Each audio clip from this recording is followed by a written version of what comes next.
If you were trying to grow a 7-figure wholesaling business, you can't do it without a team. Hey, if you're new to this channel, my name is James Hodges, and the purpose of this channel is to show you how to build a 7-figure wholesaling or flipping company that can run without you.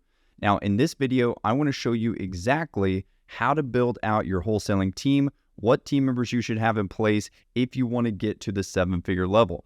Now, I'm sure that most of you guys have seen that the people who are doing 7 figures or more in this business have teams in place. You obviously can't start a business from the ground up with a team already in place. There's a process that you have to walk through in order to actually get to where you have a team around you. Now, one of the biggest questions that I get all the time is, should I sit in all of the seats and do every function of the business before I start putting team members in place? And the answer is you don't necessarily have to sit in every seat in order to build out your team. So for instance, I have never actually cold called a day in my life. I chose to outsource that from day one because you have to put in a ton of hours on the phone if you want to actually get deals from cold calling. And I found it a better use of my time to actually leverage that activity from the get-go in my business and focus on other marketing channels that I could create a higher amount of leverage in the beginning instead of spending my time on a dialer. That doesn't mean that that's the approach that everybody should take, but that is the approach that I took, and I was able to build a $1 million wholesaling company in my very first year wholesaling. So obviously something worked.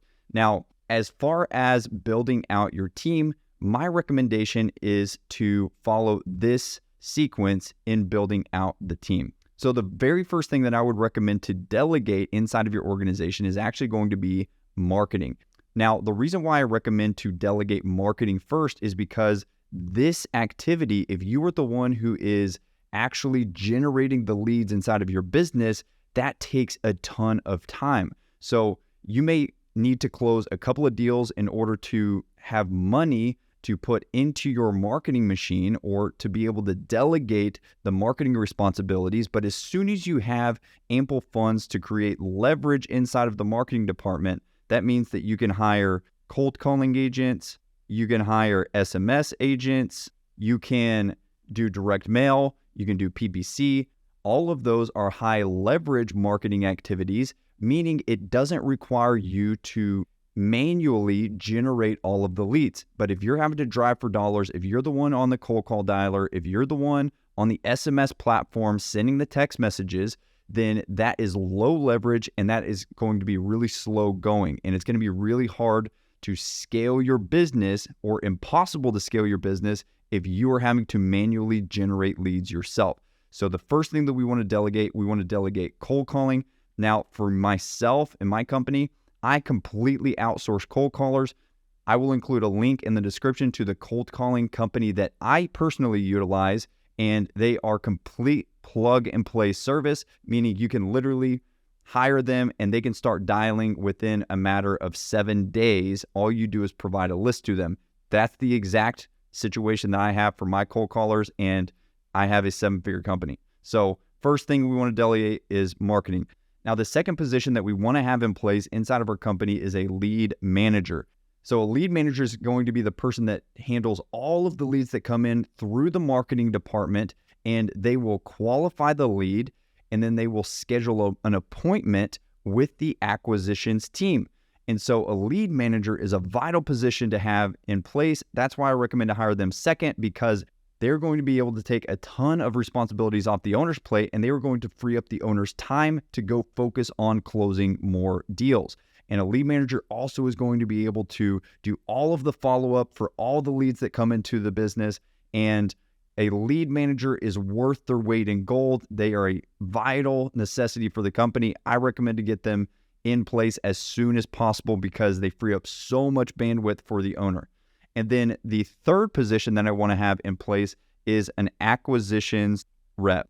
So we want to get an acquisitions rep. Some people call them an acquisitions manager. I don't like calling them a manager because they're not managing people. They are an acquisitions sales rep. They are going out and they are negotiating with homeowners. They are making offers on houses and they are signing seller contracts with homeowners. So the acquisitions job is to basically make offers to homeowners and get seller contracts. Typically, I want to set a quota of 2 seller contracts per week per acquisition rep. And acquisition reps, this is where you really start to be able to scale once you start to get an acquisition rep in place, because now you have leads coming in, you have leads being qualified and appointments being scheduled, and then seller contracts being signed without the owner's involvement, without the owner having to do all those activities. And so at this place, the owner starts to get true freedom in their business, and they can start to actually scale up. Now, fourth position that I want to have in place is a dispositions rep. Now, they are the reps that handle all of the selling of the property. So after a seller contract is signed, the disposition rep is the one who sells all of the properties to the end buyers. And dispositions rep, they are sales reps. And at this stage, now leads are coming in, appointments are being scheduled, seller contracts are being signed, buyer contracts are being signed, all without the owner's involvement. And then there is one final team member that I recommend to have in place, and that is a TC, transaction coordinator. And the reason why we want to have a transaction coordinator in place is because a transaction coordinator is going to be the liaison between our company, the buyer, the seller, and the title company on every transaction. Now, they are the ones that handle all of the administrative responsibilities that are required to get a deal to the finish line.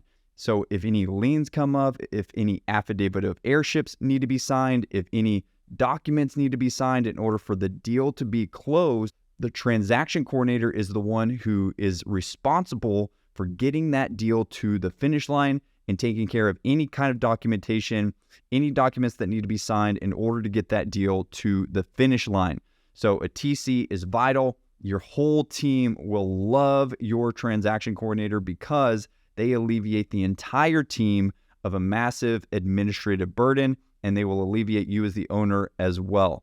This is actually the process that I personally followed in order to scale my own company to 7 figures in my very first year. In my very first year, from ground zero to month 12, I was able to do $1.1 million, literally with this exact same team. So if you want to get to 7 figures, you don't need a gigantic team. You don't need a massive team. This is literally the team that I was able to scale to 7 figures. And in month 12, we hit $200,000 for that month.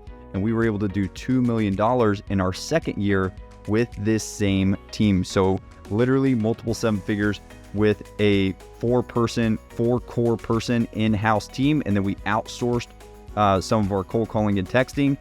And guys, it doesn't take much to be able to get to 7 figures, but these team members have to be rock stars. You've got to be able to hire rock stars. You've got to be able to hire rock star talent. And if you can have a really lean team that's operating with great net profit margins. Typically with a wholesaling company, you should be between 40 and 50% net profit, which is an outstanding, incredible business if you build it the right way. So guys, this small team can get you to 7 figures. Go build it, but build it the right way. Get the right team members in the right seats in your company.